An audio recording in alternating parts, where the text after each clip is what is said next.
El mejor libro que la literatura universal nunca haya producido, así Jorge Luis Borges definía la Divina Commedia, seguramente el poema más importante de la literatura italiana, de la literatura universal de la Edad Media,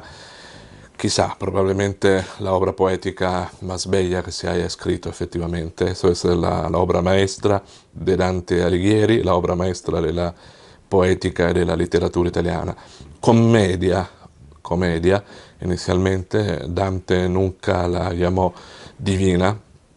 Divina es un adjetivo que inventó Boccaccio, el otro gran autor italiano del 1300, también el primer gran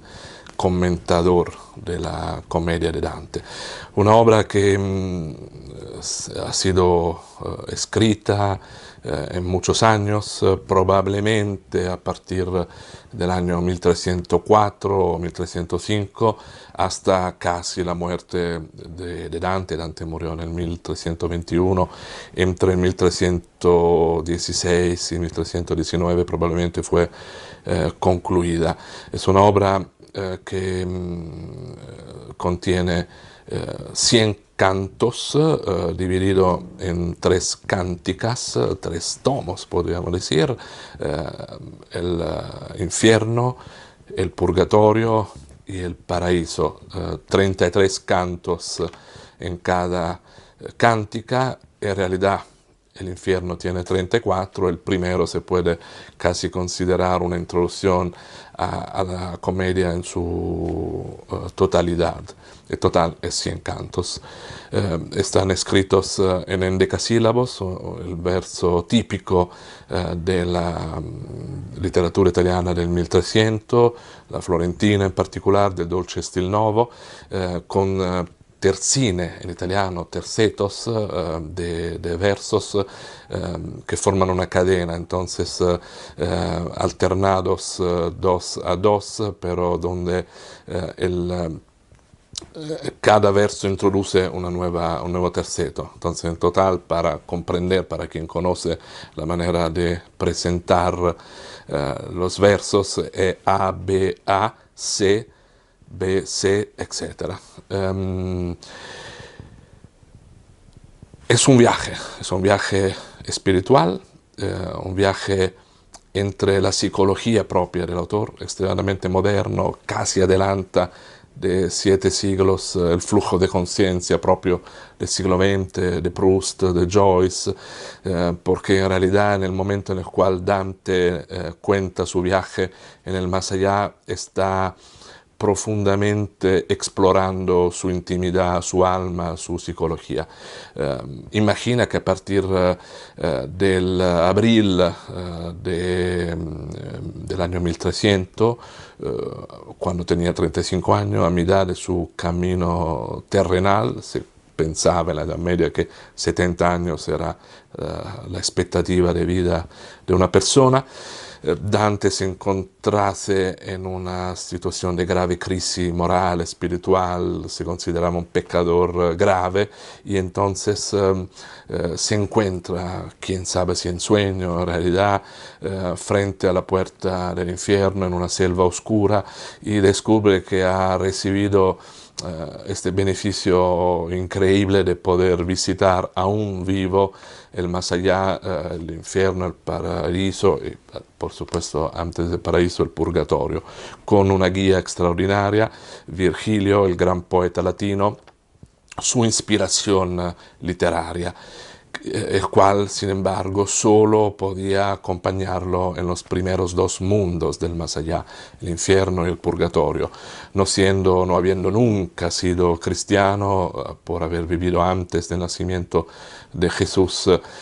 Virgilio se encuentra excluido del paraíso. Es una condena injusta, tremenda, terrible, pero justificada desde el punto de vista teológico de la época, y es uno de los motivos poéticos más fuertes del poema de Dante. Y aún más extraordinario es el hecho que la segunda guía que lo recibe de Virgilio y lo acompaña en el paraíso es Beatrice, que es el gran amor platónico de Dante que conoció cuando niña, con 9 años en Florencia, que luego ella se casó con otra persona, pero falleció muy joven, con 20 años o poco más, y que Dante siempre siguió amando desesperadamente. El propio Borges nos dice: el libro más bello, más maravilloso de la historia de la literatura universal fue escrito para que Dante pudiera otra vez volver a ver la sonrisa de Beatriz. La estructura del infierno a su vez es una estructura particular, se considera en la teología medieval a la cual Dante adhiere que en el momento de la caída del ángel rebelde, Lucifer, del paraíso a la tierra, haya provocado un hueco de tamaño enorme en nuestro hemisferio, muy cerca de Jerusalén, y allí haya provocado una suerte de embudo que llega hasta el centro de la tierra, que es el infierno. Y toda la tierra, la masa que ha sido expulsada de esta parte del hemisferio ha provocado la creación de una montaña correspondiente de forma cónica en el otro hemisferio. Dante consideraba que la Tierra fuese una esfera, no pensaba que fuese llana, aunque por supuesto adhería todavía a una astronomía tolemaica, entonces con la Tierra en el centro del universo y el Sol y los otros planetas que giraban alrededor de ella, pero sí consideraba la Tierra una esfera. Y entonces en el otro hemisferio, el hemisferio sur, ocupado casi totalmente por un enorme océano, se produce una isla altísima, mucho más de lo que puede ser el Himalaya como lo conocemos hoy, es el purgatorio, que corresponde simétricamente al infierno.